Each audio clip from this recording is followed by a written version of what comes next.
Setelah sempat menjalani pembelajaran daring selama 2 hari pada 1 hingga 2 September 2025, siswa di Palembang kini kembali mengikuti kegiatan belajar tatap muka seperti biasa.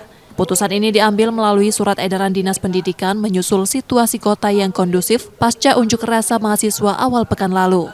Kebijakan tersebut disambut baik pihak sekolah yang menilai pembelajaran daring kurang efektif.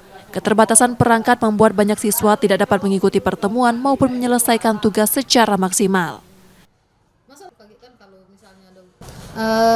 Pembelajaran kurang efektif ya pasti, karena tergendala dari internet dari siswa itu kan masih mungkin ada yang kuotanya nggak ada, dan juga mungkin ada HP-nya kan tergendala dari ekonomi lah mungkin ya kayak itu.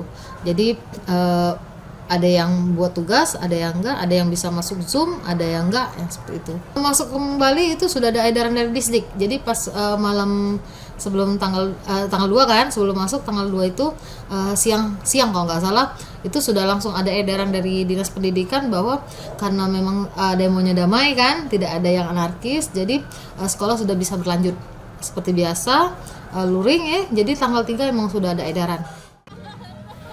Hal serupa juga dirasakan orang tua yang menilai sistem daring membuat anak-anak kurang fokus belajar dan lebih banyak bermain.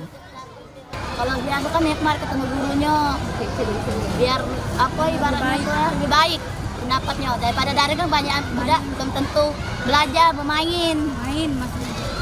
Malah sekolah ibarat kata optimal kan. Ya belajarnya. Iya, optimal daripada daring kan. Kalau imunisasi kan takutnya kan sinyal, keduanya macam-macam. Takutnya kan itu bukan masalah terbeli, kayaknya budaknya main game apa tidak tahu, entah belajar, entah main, fokus pelajaran. Pengawasan jadi lebih ini lagi Bu ya? Baik iya. Malah di sekolahan dia guru ibaratnya.